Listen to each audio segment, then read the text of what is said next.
Mister ladies channel viewers அனைவருக்கும் வணக்கம். இன்னைக்கு நம்ம பேதி அப்படின்ற ஒரு விஷயம் இருக்கு பார்த்தீங்களா. சில பேர் பேதியை கேட்டாலே ஒரு பீதி ஆயிடுறாங்க. எப்பா நீங்கள் உங்ககிட்ட ட்ரீட்மெண்ட் பண்ணால் ஃபஸ்ட்டு பேதி கொடுப்பீங்களா அப்படின்னு கேட்டுக்கிட்டு தான் ட்ரீட்மெண்ட்டே பண்ணுற மாதிரி ஒரு சூழலெல்லாம் வந்துக்கிறாங்க. பேதியை பார்த்து எதற்காக நம்ம பீதி ஆகணும்? நம்ம முன்னோர்கள் இந்த பேதியை பார்த்தீங்கன்னா வருடத்திற்கு 2 முறை அவசியம் எடுத்துடணும் அப்படின்றத சொல்லி வச்சிருந்தாங்க. வருடத்திற்கு 2 முறை எடுக்கக்கூடிய பேதிய இன்னைக்கு அதாவது அன்றைய காலகட்டத்துக்கும் இன்றைய காலகட்டத்துக்கும் பார்த்தோம்னா இன்னைக்கு நம்மலாம் 3 மாசத்துக்கூடயாவது பேதி எடுக்கணுங்க. அப்படி மாதிரி ஒரு சூழல்ல தான் நம்ம சாப்பாடு சாப்பிட்டுக்கிட்டு இருக்கோம். அவ்வளவு தொலைக்கு நமக்கு பாத்தீங்கன்னா இந்த உணவு கழிவுகள் நம்மளுடைய சிறுகுடல்லையும் பெருகுடல்லையும் தேங்க ஆரம்பிச்சிருக்கு அப்படின்னு சொல்லி சொல்லலாம். அது போல பாத்தீங்கன்னா இன்னைக்கு ஸ்ட்ரெஸ் கழிவுகள், வெப்ப கழிவுகள், தேவையில்லாத காத்து கழிவுகள் இதெல்லாம் பாத்தீங்கன்னா இன்னைக்கு தேங்கி தெதும்பி இருக்குது. இதுக்கு நீங்க பேதி எடுக்கப்படும் பொழுதே உடம்புல இருந்து மலம் மட்டும் வெளியேறலுங்க, தேவையில்லாத காத்தும் வெளியேறிடும். ஆமா, அதுக்கப்புறம் பாத்தீங்கன்னா வெப்பமும் வெளியேறிடும், பாடியை நியூட்ரல் பண்ணி கொடுத்துரும். அவசியம் நீங்க 3 மாதத்திற்கு ஒரு முறை பேதி எடுத்துக்கோங்க, அது ரொம்ப நல்லது. இந்த பேதியில எந்த மாதிரி பேதி எடுத்தா ரொம்ப நல்லதுங்க? ஏன்னா இன்னைக்கு பேதி மாத்திரை ஈஸியா கிடைக்குதுங்க, அதை மட்டும் வாங்கி சாப்பிட்டா போதுமா? அது அன்னைக்கு பாத்தீங்கன்னா அசால்ட்டா மெடிக்கல் ஷாப்ல போயிட்டு பேதி மாத்திரை வாங்கி சாப்பிட மாதிரி ஒரு சூழல் இருக்குது. சில பேர் கான்ஸ்டிபேஷன் ஆன உடனே பேதி மாத்திரையவே ரெகுலரா வாங்கி சாப்பிடக்கூடிய ஒரு சூழலையும் இருக்கிறாங்க. அந்த மாதிரிலாம் இருக்கக்கூடாது, அது ரொம்ப தவறு. பேதி மாத்திரைகளை பாத்தீங்கன்னா நீங்க அடிக்கடி தொடர்ந்து எடுத்தீங்க அப்படின்னா, அதாவது டெய்லி கான்ஸ்டிபேஷனுக்காக டெய்லி எடுத்தீங்கன்னா உங்களுடைய லார்ஜ் இன்டெஸ்டைன்ல இருக்கக்கூடிய மியூக்கஸ் பாத்தீங்கன்னா ஃபுல்லா ட்ரை ஆகி கான்ஸ்டிபேஷனை பெருசாக்கிறோம். அதனால கான்ஸ்டிபேஷன்ல இருக்கிறவங்க தொடர்ந்து இந்த பேதி மாத்திரைகளை பாத்தீங்கன்னா ரெகுலர் எடுக்கக்கூடாது. அவர்கள் பாத்தீங்கன்னா 3 மாதத்துக்கு ஒரு முறை பேதி எடுத்துக்கிட்டு அடுத்து கான்ஸ்டிபேஷனுக்கு ரொம்ப இலகுவான மருந்துகளாக எடுத்துக்கிறது நல்லது. Okay, right. என்ன பண்ணலாம் அப்போ பாத்தீங்கன்னா எந்த பேதி பெஸ்ட் அப்படின்னம்னா, நமக்கு நம்மளுடைய முன்னோர்கள் சொன்ன சில பேதிகள்லாம் உங்களுக்கு சொல்றேன். அது பாத்தீங்கன்னா ஒவ்வொருத்தவங்களுக்கும் ஒவ்வொன்றும் சூட்டபிள் ஆகும். அதை இது பண்றேன். அதாவது பாத்தீங்கன்னா முருக்கன் விதை அப்படின்னு சொல்லிட்டு ஒரு மருந்து நமக்கு ஆயுர்வேத மெடிக்கல் ஷாப்ல கிடைக்குங்க. இந்த முருக்கன் விதை ரொம்ப அருமையா நமக்கு சப்போர்ட் பண்ணி கொடுக்கும். இந்த முருக்கன் விதையை நைட்டு நம்ம படுக்கப்படும் பொழுது நம்ம பாத்தீங்கன்னா அதை எடுத்துக்கலாம். அது பாத்தீங்கன்னா அவர்களுடைய வெயிட்டுக்கு தக்கன அதோட கவுண்டிங் கூட்டிக்கணும். ஓகேங்களா? ஆமா, உதாரணத்துக்கு ஒரு 60 கிலோ வெயிட் இருக்கக்கூடிய நபர் அப்படின்னா அந்த முருக்கன் விதையில 2 மாத்திரைகள் மட்டும் எடுத்துக்கிட்டாலே போதும். ஓகேங்களா? ஆமா, அதுவே ஒரு 80 கிலோ இருக்கிறாருன்னா அவங்க ஒரு 3 மாத்திரைகள் எடுத்துக்கலாம். 100 கிலோவுக்கு மேல இருக்கிறாங்கன்னா தாராளமா அவங்க 4 மாத்திரை கூட எடுத்துக்கலாம். அது போல அவங்களுடைய கான்ஸ்டிபேஷன் இருக்கக்கூடிய நிலையும் பார்க்கணும். அவங்களுக்கு பாத்தீங்கன்னா நார்மலா ஒரு நாளைக்கு ஒரு முறை மோஷன் போயிடும், அதுல ஒன்றும் டிஸ்டர்பன்ஸ் இல்லை அப்படின்னு சொல்லி சொன்னோம்னா அவங்க 100 கிலோவா இருந்தாலும் 2 மட்டும் எடுத்தாலே போதும். அதுவே ரொம்ப நாளா கான்ஸ்டிபேஷன் இருக்குங்க, செரிமான சம்பந்தப்பட்ட பிரச்சனைகள் இருக்குதுங்க அப்படின்னம்னா அவர்கள் அவசியம் 3 மாத்திரைகளோ அல்லது 4 மாத்திரைகளோ தாராளமா எடுத்துக்கலாம் அந்த முருக்கன் விதையை. பட் என்னன்னா இந்த முருக்கன் விதை சாப்பிடும் பொழுது கொஞ்சம் வயிறு வலிச்சு தான் நமக்கு மோசன் போகும். ஓகேங்களா? ஆமா, வயிறு வலிச்சு மோசன் போகும். ஆனா நல்ல சூப்பரா கிளியர் பண்ணிடுங்க. ஓகே, இந்த பேதி அப்படின்ற அந்த ஒரு விஷயம் எடுக்கிறதுனால நம்ம உடம்புக்குள்ள பாத்தீங்கன்னா பல மாற்றங்கள் நடக்கும். ஏற்கனவே சொன்ன மாதிரி வெப்ப காத்து, வெப்ப கழிவுகள், காற்று கழிவுகள் இவங்கெல்லாம் வெளியேறதுனால உடம்பே லேசாகுங்க. இந்த பேதியை எப்பெல்லாம் எடுக்கலாம், யாரு எடுக்கணும் அப்படின்னு சொல்லி பார்த்தோம் அப்படின்னா, எந்த ஒரு மருத்துவத்துக்குள்ள நீங்க பண்ண போனாலும், அதாவது ஒரு நோய்க்கு ஏதாவது ஒரு மருத்துவத்துக்குள்ள சிகிச்சை அளிக்க போறீங்கன்னா முதல்ல இந்த பேதியை நீங்க எடுத்துக்கோங்க. அதான் பெஸ்ட். உடம்ப கிளீன் பண்ணிட்டு அதுக்கப்புறமா எந்த ஒரு மருந்தோ மாத்திரைகளோ நீங்க வீட்டுல பண்ணி சாப்பிடக்கூடிய ஐட்டங்களோ கூட துவங்குவதற்கு முன்னாடி இந்த ஒரு பேதி எடுத்துக்கோங்க, ரொம்ப நல்லது. ரைட். இப்ப முருக்கன் விதை கொஞ்சம் வயிறு வலிச்சு போகும் அப்படின்னா அதுக்கு மாற்றா வேற ஏதாவது சொல்யூஷன் இருக்குதா அப்படின்னா நிச்சயமா வேற சில சொல்யூஷன் தான் இருக்குதுங்க. ஆமா, அதாவது பாத்தீங்கன்னா வயிறு வலிக்காம நமக்கு மோசம் போடுமா? நிச்சயமா முடியும். ஆமா, ஆனா சில பேருக்கு ஹெவியா இருக்கும் பாருங்க, அதற்கும் நம்ம சொல்யூஷனை பார்த்துருவோம். அதுக்கப்புறம் நம்ம வயிறு வலிக்காம பேதி போறதுக்கு பார்ப்போம். சில பேருக்கு கொஞ்சம் ஹெவியா இருக்கும், அவங்களுக்கு பாத்தீங்கன்னா பல வருஷமா எனக்கு கான்ஸ்டிபேஷனுங்க. ஆமா, பல வருஷமா எனக்கு பாத்தீங்கன்னா மோசன் வெளியேறதுல சிரமம் இருக்குதுங்க. நான் சாதாரணமா பேதி மாத்திரைகள்லாம் சாப்பிட்டா எனக்கு பேதி ஆக மாட்டேங்குதுங்க அப்படின்னு சொல்லிட்டு இன்னைக்கு நிறைய பேர் இருக்கலாம். ஆமா, ஏன்னா நாமளுமே நம்மளுடைய மருத்துவமனையில ஃபர்ஸ்ட் வந்து பார்த்தீங்கன்னா வந்து ஒரு சிகிச்சை கொடுத்த உடனே ஓகேங்களா, அதுக்கப்புறம் அன்னைக்கு வந்து அவங்களுக்கு வந்து பேதி எடுக்க சொல்லி சொல்லுவோம். அந்த பேதியை வந்து எடுத்துட்டு தான் அடுத்த சிகிச்சைக்கு வந்து வருவாங்க. ஏன்னா ஃபர்ஸ்ட் முதல்ல ஒரு கிளென்சிங் பண்ணி பேதி எடுத்துட்டாங்கன்னா அடுத்து வந்து அவங்களுக்கு நோய் வேகமா வந்து தீர ஆரம்பிக்கும். அதான் ஒண்ணு. அப்போ வந்து பாத்தீங்கன்னா அவர்களுக்கும் இது மாதிரியான சில சொல்யூஷன் சொல்லப்படும் பொழுது அப்போ வந்து பாத்தீங்கன்னா இந்த மாதிரிலாம் சொல்லுவாங்க. ரொம்பவும் ஹெவியா இருக்குதுங்க, எனக்கு வந்து வருட கணக்குல கான்ஸ்டிபேஷன் இருக்குது, இந்த வருட கணக்குல இருக்கக்கூடிய கான்ஸ்டிபேஷன்னால நான் பேதி மாத்திரைகள் சாதாரணமான இதெல்லாம் எடுத்தோம்னா ஒன்றும் கேட்க மாட்டேங்குதுங்க அப்படின்ற மாதிரி சொல்லுவாங்க. அவர்களுக்கு அடுத்த கட்டமா நம்ம வந்து பாத்தீங்கன்னா வந்து இந்த பேதியில ரொம்ப ஸ்ட்ராங்கான ஒரு சூப்பரான ஒரு பேதி ப்ராசஸுக்கு ஒரு மருந்து இருக்குதுங்க. என்ன அப்படின்னா அகஸ்தியர் குழம்பு அப்படின்னு சொல்லிட்டு. இந்த அகஸ்தியர் குழம்பு அப்படின்றதும் உங்களுக்கு ஆயுர்வேத கடைகள்ல, நாட்டு மருந்து கடைகள்ல கிடைக்கும். ஆமா. பட் இத ஒரு மருத்துவருக்கு கீழே நீங்க வந்து போய் இதை எடுத்துக்கிறது தான் ரொம்ப நல்லது. அதையும் நான் சொல்லிடுறேன். ஓகேங்களா? ஆமா. டைரக்டா போய் இந்த மெடிக்கல் ஷாப்ல போய் அகஸ்தியர் குழம்பு வாங்கி சாப்பிடலாமா அப்படின்னா மேக்சிமம் தவிர்த்துக்கங்க. உங்கள் அருகாமையில் இருக்கக்கூடிய இயற்கை மருத்துவர், ஆயுர்வேத மருத்துவர், சித்த மருத்துவர் அவர்களை ஒரு தடவை கன்சல்ட் பண்ணி நான் வந்து ஒரு முறை வந்து நம்ம நல்லா பேதி எடுத்துக்கணும்னு நினைக்கிறேன், அது நல்லா சுகபேதியா இருக்கணும் அப்படின்னு சொல்லி நினைக்கிறேன், நல்ல டோட்டலா என்னோட இண்டஸ்ட்ரியை ஃபுல்லா கிளீன் பண்ணணும்னு நினைக்கிறேன், அப்போ வந்து இந்த மாதிரி வந்து அகஸ்தியர் குழம்பு சாப்பிடலாமா அப்படின்னு சொல்லி நீங்க கேட்டீங்கன்னா இந்த அகஸ்தியர் குழம்புல அவங்க வந்து நம்ம உடம்புல வாதமா, பித்தமா, கபமா அப்படின்னு சொல்லி பார்த்து அப்போ அதுக்கு இந்த அகஸ்தியர் குழம்போட சில காம்பினேஷன்லாம் கூட சில பேர் வந்து அதுக்கு சஜஸ்ட் பண்ணி கொடுப்பாங்க மருத்துவர்கள். அது மாதிரி எடுத்துக்கிறது ரொம்ப நல்லது. காமனா ஒரு முயற்சி பண்ணி பார்க்கலாம் அப்படின்றவங்க இந்த அகஸ்தியர் குழம்போட கொஞ்சம் ஜீரக பவுடர் கொஞ்சம் சேர்த்து எடுங்க. இது கொஞ்சம் பெட்டரா இருக்கும். ஏன் அப்படின்னா உங்களுக்கு நல்ல ஜீரணத்தையும் நல்லா சரி பண்ணி கொடுத்து இது வந்து எடுக்கும். இந்த அகஸ்தியர் குழம்பை பொறுத்த அளவுக்கு வந்து பாத்தீங்கன்னா வந்துட்டு ஒரு சிட்டிகை எடுத்தாலே போதும். அவ்வளவுதான், ஒரே ஒரு சிட்டிகை தான். ஓகேங்களா? அந்த ஒரு சிட்டிகை அப்புறம் வந்து பாத்தீங்கன்னா கொஞ்சம் ஜீரகத்தூள் அது மாதிரி கலந்து நீங்க வந்து பாத்தீங்கன்னா நைட் எடுத்தா நைட்டு உங்களுக்கு ஒரு 2 மணிக்கே ஸ்டார்ட் ஆகி போயிடும். ஆமா.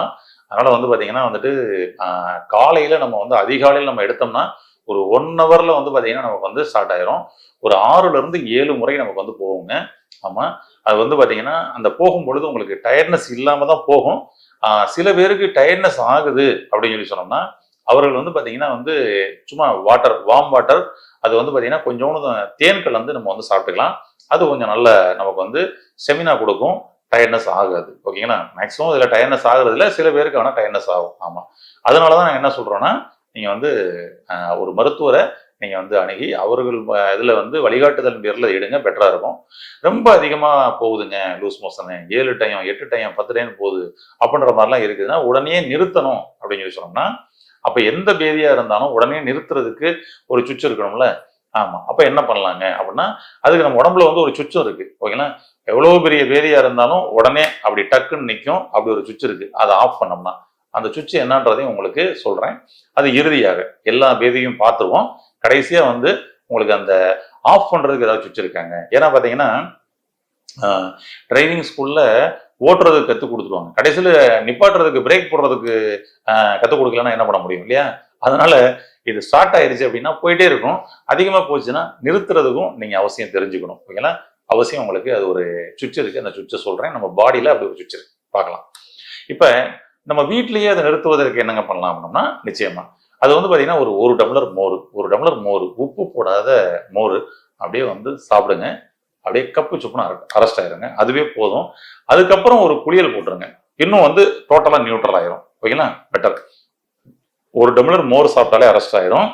அடுத்த கட்டம் நம்ம ஒரு குளியல் போட்டோம்னா இன்னும் டோட்டலா அரெஸ்ட் ஆயிரும். அதையும் மீறி போகுது அப்படின்னா மட்டும் டிகாசம் வாட்டர். ஏன்னா ஆமா, அதாவது ஒரு டீ டிகாசத்துல ஒரு பன்னு வந்து நம்ம தொட்டு சாப்பிட்டோம்னா போதும். அதுவும் வந்து பாத்தீங்கன்னா கப் சுப்புனி பாடம். இதெல்லாம் வந்து ரொம்ப அதிகமா போறவங்களுக்கு உடனே நிறுத்துறதுக்கான ஒரு இதுக்காக உள்ளதுதான் இது. ஓகேங்களா? அதனால மோர் சாப்பிட்டாலே போதும். அதை ஃபர்ஸ்ட் ப்ராசஸ்லேயே பண்ணுங்க, பெட்டர். ரைட். எனக்கு இந்த மாதிரி வயிற்று வலியும் வரக்கூடாது, ரொம்ப அதிகமாகவும் போகக்கூடாது, கரெக்டா அளவா போகணும், தொந்தரவே இருக்கக்கூடாதுங்க. ரைட்டுங்களா? அப்போ அதுக்கு நான் என்ன பண்ணலாம் அப்படின்னு சொல்லி சொன்னோம்னா அதுக்கு பெஸ்ட் வந்து பாத்தீங்கன்னா வந்துட்டு திரிபலா தாங்க. இந்த திரிபலாவே வந்து பாத்தீங்கன்னா வந்துட்டு ஒரு 5 ஸ்பூன் அல்லது 4 ஸ்பூன், ஓகேங்களா, அப்படி வந்து பாத்தீங்கன்னா வந்து ஒரே வேளையில ஒரு 4 ஸ்பூன் எடுங்க. உங்களுடைய வெயிட்டுக்கு தக்கனதான் இதுவுமே. வெயிட்டு உங்களுடைய கான்ஸ்டிபேஷனோட லெவல் அதை பொறுத்து 4 ஸ்பூனோ அல்லது 5 ஸ்பூன் எடுக்கலாம். இந்த திரிபலாவை இந்த 4 ஸ்பூன் வெது வெதுப்பான தண்ணியில அதிகாலையிலேயே நீங்க சாப்பிடுங்க. ஓகேங்களா? ஆமா. உங்களுக்கு ஒரு 1 ஹவர்லேயே வந்து ஸ்டார்ட் ஆயிரும். ஓகேங்களா, 1 ஹவர்லேயே ஸ்டார்ட் ஆயிரும். 2 to 3 டைம்ஸ் தாங்க போகும். எந்த டயர்ட்னஸும் இருக்காது. ஏன்னா திரிபுலாவோட மிக முக்கியமான வேலை என்னன்னா வாதம், பித்தம், கபம் 3ஐயும் சமப்படுத்துறது தான் அதோட வேலை. அப்ப மற்றதுலாம் வந்து பாத்தீங்கன்னா அது கொஞ்சம் இம்பேலன்ஸ் ஆகிட்டு இருக்கும். அவங்க வேகமா போகப்படும் பொழுது வந்து பாத்தீங்கன்னா கொஞ்சம் இம்பேலன்ஸ் ஆகிட்டு இருக்கும்.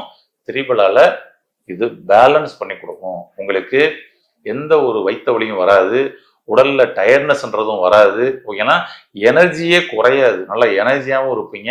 ஓகேங்களா, ஆமா, மியூக்கஸும் பெரிய அளவுல ட்ரை ஆகாது. ஓகேங்களா, ஆனா அதே வேலையாவே இருந்துடக்கூடாது. ஒரு நாளைக்கு எடுத்துட்டீங்க அப்படின்னா நீங்க அடுத்து வந்து 1 மாதமாவது குறைஞ்சபட்சம் கேப் கொடுங்க பேதி எடுக்கிறீங்கன்னா. ஓகே, எடுக்கப்படும் பொழுது எனர்ஜியே குறையாதுங்க. சூப்பரா உங்களுக்கு வந்து பாத்தீங்கன்னா ஒரு 1 ஹவர்ல ஸ்டார்ட் ஆகி 1 ஹவர்ல ஸ்டாப் ஆயிரும் ஆட்டோமேட்டிக்கா. ஸ்டாப் பண்றதுக்கு நாங்க என்ன பண்ணோம் அப்படின்னு சொல்லி நீங்க தேட தேவையில்லை. அந்த அளவுக்கு வந்து நியூட்ரலா நமக்கு வந்து பேதியை வெளியேற்றுறதுக்கு இது ஒன்னே போதுங்க. ரொம்ப சூப்பரா அருமருந்தா இருக்கும். ஏன்னா நாங்க நம்மளோட சிகிச்சை மையத்துல வந்து பாத்தீங்கன்னா வரக்கூடியவங்க எல்லாருக்கும் முதல் சிகிச்சை பண்ண உடனேயே அவங்களுக்கு வந்து மறுநாள் இந்த மாதிரி ஒரு பேதி எடுத்துருங்க, திரிபுலாவே போதும், திரிபுலா எடுத்துக்கோங்க அப்படின்றத சொல்லி விடுவோம். எடுத்துட்டு அடுத்த வாரம் வரும் பொழுதே ஃப்ரெஷ்ஷாக வருவாங்க. ஏன்னா நீங்க பேதி எடுத்து பாருங்களேன், அவசியம் எடுக்கணும். அவ்வளோ விலைக்கு வந்து நம்ம வந்து உள்ளுக்குள்ள கழிவுகளை வந்து தேக்கி வச்சுக்கிறோம். அவசியம் வந்து இதை வந்து வெளியேற்றுங்க, பெட்டரா இருக்கும். ஓகே, இப்ப ரொம்ப அதிகமா போனா என்ன பண்ணலாம், அதுக்குரிய சுவிட்ச் எங்க இருக்கு? ஏன்னா ரொம்ப அதிகமா போனா நம்ம ஈஸியா மோர் சாப்பிட்டுக்கலாம்னு சொல்லிட்டோம், ஒரு குளியல் போட்டலாம்னு சொல்லிட்டோம், அதுக்கப்புறம் டிகாசம் டீ சாப்பிட்டுக்கலாம்னு சொல்லிட்டோம். இவ்வளவு இதெல்லாம் நம்ம வீட்டுல பண்ணிக்கலாம், இதுலயே சரியா வந்துடும்.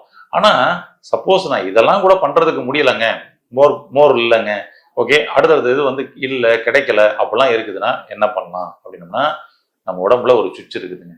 நம்ம உடம்புல இருக்கக்கூடிய சுவிட்சு ரொம்ப வேகமா வேலை பார்க்கும். ஆமா, அதாவது பாத்தீங்கன்னா ஒரு சுவிட்ச் அமர்த்தினா எப்படி உடனே லைட் ஆஃப் ஆகும், அது மாதிரி பண்ணி கொடுக்குங்க. ஓகே, ஆமா, இந்த சுவிட்ச் எங்க இருக்குது அப்படின்னு சொல்லி சொன்னோம்னா, நமக்கு நம்மளுடைய இந்த மூக்குக்கும் மேல் உதட்டுக்கும் நடுவுல இப்படி ஒரு வடிகால் பகுதி மாதிரி வருது பாத்தீங்களா, இந்த 2 பக்கம் இந்த மீசை நடுவுல வந்து வடிகால் பகுதி இருக்கு பாருங்க, அதுல சென்றுங்க. ஓகே, மூக்கிற்கும் மேல் உதட்டிற்கும் நடுவுல மையத்துல இது ஒரு வர்ம புள்ளி அப்படின்னு சொல்லுவாங்க. இது வர்ம புள்ளி ரொம்ப ரொம்ப ரொம்ப ரொம்ப ஒரு அற்புதமான ஒரு புள்ளிங்க. இந்த புள்ளியில நீங்க என்ன பண்றீங்க, அப்படியே வந்து 1 நிமிடத்திலிருந்து 3 நிமிடம் வரைக்கும் ஒரு ப்ரெஷருங்க, ஒரு அழுத்தம் கொடுக்கணும். ஒரு அழுத்தத்தோட இந்த இடத்துல வந்து ஒரு ப்ரெஷர் கொடுத்து வச்சிருந்தீங்க அப்படின்னா இம்மிடியேட்டா அரெஸ்ட் ஆகும். இது உங்களுக்கு வந்து கட்டுக்கடங்காமல் போகக்கூடிய பேதி, கட்டுக்கடங்காமல் போகக்கூடிய வாந்தி எல்லாத்தையும் அரெஸ்ட் பண்ணுங்க. உங்களுக்கு வாமிட்டிங் வர்ற மாதிரி ஒரு சென்சேஷன் உருவாகுதா, நீங்க வந்து பஸ்ஸில் டிராவல் பண்ணப்படும் பொழுது, ஒரு மீட்டிங்ல இருக்கப்படும் பொழுது வாமிட்டிங் வர்ற மாதிரி இருக்குதுங்க, ஓயாம வாமிட்டிங் வருதுங்க அப்படின்னா அதையும் இது நிறுத்தும். அடிக்கடி லூஸ் மோஷன், ஒரு நாளைக்கு 4 முறை போய்கிட்டு இருக்கேன், 6 முறை போய்கிட்டு இருக்கிறேன், லூஸ் மோஷன் போயிட்டே இருக்குது, உடனே நிறுத்தணுமா, இதுதாங்க சுவிட்ச். இந்த இடத்துல இப்படி ஒரு அழுத்தம் கொடுங்க. 1 நிமிடத்திலிருந்து 3 நிமிடம் அந்த அழுத்தம் இருக்கணும், ஒரே மாதிரியான அழுத்தமா இருக்கணும். வச்சு வச்சு வச்சு வச்சு அழுத்தி இந்த இடத்துல ஓட போட்டுறக்கூடாது, சரிங்களா? ஒரே மாதிரி அழுத்தம் கொடுங்க, சரிங்களா? சுவிட்சை போய் ஓவர் அழுதுனா சுவிட்சு காலி ஆயிரும் இல்லையா, அது மாதிரி பண்ணக்கூடாது. ஓகே, இந்த ஒரு பாயிண்ட் போதும், நீங்க வந்து உடனடியாக உங்களுடைய பேதியை நிறுத்தலாம். அதனால தாராளமா இது எல்லாத்தையும் வந்து அவரவர்களுடைய தேவைகள் கொடுத்து பயன்படுத்தலாம். ஆமா, இது ரொம்ப பெட்டரா இருக்குங்க. ஆனா அவசியம் நீங்க எந்த ஒரு நோய்க்கு சிகிச்சை முதல்ல எடுத்துக்கிட்டாலும் சரி, வீட்டிலேயே வந்து இப்போ ஒரு டிப்ஸ் பார்த்துட்டேங்க, இந்த டிப்ஸை நான் வந்து வீட்டில் வந்து ஃபாலோ பண்ண போறேங்க, முதல்ல ஒரு பேதி எடுத்துருங்க, அப்புறமா அந்த டிப்ஸை வந்து பயன்படுத்துங்க. அதுதான் ரொம்ப பெட்டரா இருக்கும். கிரானிக் டிசீஸ் எந்த டிசீஸ் இருந்தாலும் முதல்ல ஒரு பேதி எடுத்துட்டு அடுத்து இதை பயன்படுத்துங்க. ஓகேங்களா, பெட்டர். 3 மாதத்துக்கு ஒரு முறை பேதி எடுத்துக்கங்க. ஏதாவது சூரணங்கள் மூலமாக, மாத்திரைகள் மூலமாக நீங்க பேதி எடுத்திருந்தீங்க அப்படின்னா, அதுக்கப்புறம் வந்து ஒரு 2 வீக்ஸ் கழிச்சு விளக்கெண்ணெய் இருக்கு பாத்தீங்களா, இந்த விளக்கெண்ணெயை நைட்டு படுக்கும் பொழுது ஒரு ஸ்பூன், சரிங்களா, விளக்கெண்ணெய் ஒரு டம்ளர் வார்ம் வாட்டர் போட்டு கலந்துட்டு சாப்பிட்டுருங்க. காலையில திரும்ப ஒரு 1 or 2 டைம்ஸ் வந்து போகுங்க. இது எதுக்கு அப்படின்னம்னா, சூரணமாகவோ மாத்திரைகளாகவோ நாம எடுத்து பேதி எடுத்திருந்தோம் அப்படின்னா அங்க லார்ஜ் இன்டெஸ்டைன்ல இருக்கக்கூடிய மியூக்கஸ் நிச்சயமா ட்ரை ஆகும். அது ட்ரை ஆக விடாம பாதுகாக்கிறதுக்கு இந்த விளக்கெண்ணெய் பேதியும் உங்களுக்கு ரொம்ப அருமையா சப்போர்ட் பண்ணி கொடுக்கும். பட் நீங்க நைட்டு சாப்பிட்டீங்கன்னா உங்களுக்கு விடியற்காலம் காலைல எழுந்த உடனே கரெக்டா 1 டைம் 2 டைம் போகும். 1 ஸ்பூன் மட்டும் சாப்பிட்டா போதும். ஓகேனா, பெட்டர். இது யாரெல்லாங்க எடுக்கக்கூடாது சரிங்களா? நிச்சயமாக ரொம்ப வயசானவங்க இது வந்து எடுத்துக்கிற கூடாதுங்க. ஓகேங்களா. குறிப்பாக அந்த விளக்கெண்ணெய் பேதியெல்லாம் வந்து பார்த்தீங்கன்னா ரொம்ப வயசானவங்க எடுத்துக்கிற கூடாது, சின்ன குழந்தைகள் எடுத்துக்கிற கூடாது, இருதயம் சம்மந்தப்பட்டு சரிங்களா, அதாவது ரொம்ப வயசாகி ஹார்ட் அட்டாக்கு அது மாதிரிலாம் வந்து வீக்காக இருக்கிறாங்கன்னா அவர்கள் எடுத்துக்கிற கூடாது. மற்றபடி வந்து ஒரு எங்கே இருக்கக்கூடியவங்க 40-45 வயசு 50 வயசுலலாம் கூட வந்து ஹார்ட் ப்ராப்ளம் இருக்குன்னா கூட எடுத்துக்கலாம், ஒன்றும் தப்பு இல்லை. பட் ஆனால் ரொம்ப வயசானவங்க இருதய ப்ராப்ளத்தில் இருக்கிறாங்க அப்படின்னோம்னா அவங்களாம் வந்து எடுத்துக்கிறத தவிர்த்துக்கணும். அதுக்கப்புறம் வந்து பார்த்தீங்கன்னா இந்த ஜன்னி மாதிரி வந்துருக்கும்ல, ஜன்னி காய்ச்சல் இதெல்லாம் அவங்களும் வந்து பார்த்தீங்கன்னா வந்து கூட தவிர்த்துக்கிறது நல்லது அப்படின்னு சொல்லி சொல்கிறோம். ஆமாம், மற்றவங்கெல்லாம் தாராளமாக வந்து எடுத்துக்கலாம். சின்ன குழந்தைகளுக்கும் வயசானவங்களுக்கும் கொஞ்சம் தவிர்த்துக்குங்க. அவங்களுக்கு எடுக்க வேண்டிய சூழல் இருக்குது அப்படின்னா மருத்துவரின் ஆலோசனை பேரில் எடுத்துக்கங்க, அது கொஞ்சம் உங்களுக்கு பெட்டராக இருக்கும். ஓகே, ஆமாம். அதனால் அவசியம் 3 மாதத்திற்கு ஒரு முறை நம்மளுடைய பெருங்குடலை கழுவி நம்ம உடம்பை ஆரோக்கியப்படுத்துவோம். ஏன் அப்படின்னா உடலில் இருக்கக்கூடிய கழிவுகளை நீக்கினால் நம்ம ஆரோக்கியம் அடையலாம். நம்முடைய முன்னோர்கள் என்ன சொல்லியிருக்கிறாங்கன்னா, உடலை கழுவு, உடலை கழுவணும்னா, உடல் சுத்தமாகணும்னா உன் குடலை கழுவு அப்படின்னாங்க. ஏன்னா உடல் சுத்தம் என்பது உன் குடல் சுத்தமே. அப்ப குடல் சுத்தம் தான் நம்ம பண்றதே இல்லையே. இந்த குடல் சுத்தத்தை 3 மாதத்துக்கு முறை பண்ணுங்க, உங்களுடைய உடல் சுத்தமாகும். வாழ்த்துக்கள், நன்றி.